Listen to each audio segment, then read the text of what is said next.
Good morning. Today is news 12th July 2020. You are listening to Khyati Anand, your news anchor from Lavafara Media.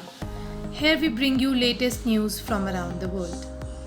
Mukesh Ambani becomes world's 7th richest man after overtaking Warren Buffett according to the Forbes Real-Time Billionaires Index. World Health Organization Director General Dr. Tedros Ghebreyesus has said Italy, Spain, South Korea and India's Dharavi showed that even if COVID outbreak is very intense, it can still be brought back under control.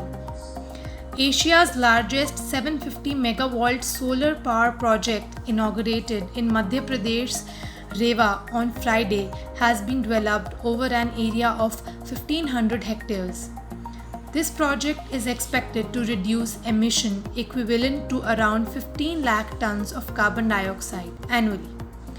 Prime Minister Modi on Friday said that India is considered the most attractive clean energy market because of the tremendous progress in this field and added solar energy will play a key role in achieving the Atmanirbhar Bharat.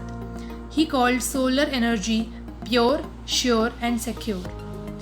The Delhi's government's forest department and other road-owning agencies begin the annual task of planting saplings across the city.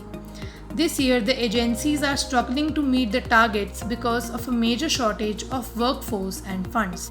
Laying fiber optic cables tops Prime Minister's job scheme for migrants. The Supreme Court on Friday agreed to examine whether prohibition on use of social media can be prescribed as a precondition for granting bail. The Brahmaputra and Ganga's northern tributaries, including Gharagara and Barabanki, are in severe flood situation due to continuous rains, the Central Water Commission said on Friday. The period of validity of checks will not be affected due to lockdown, as the Supreme Court on Friday held that it would not interfere with the policy decision of the Reserve Bank of India prescribing the check to be valid for 3 months. India has emerged as the second highest investor in the United Kingdom with 120 new projects and creating 5,429 jobs in 2019 to 2020. The Department of International Trade said on Friday, showing continuing confidence among the Indian firms in a UK base in the post-Brexit scenario. Thank you. I, Khyati Anand, will come tomorrow with latest updates. Stay tuned. Have a great day.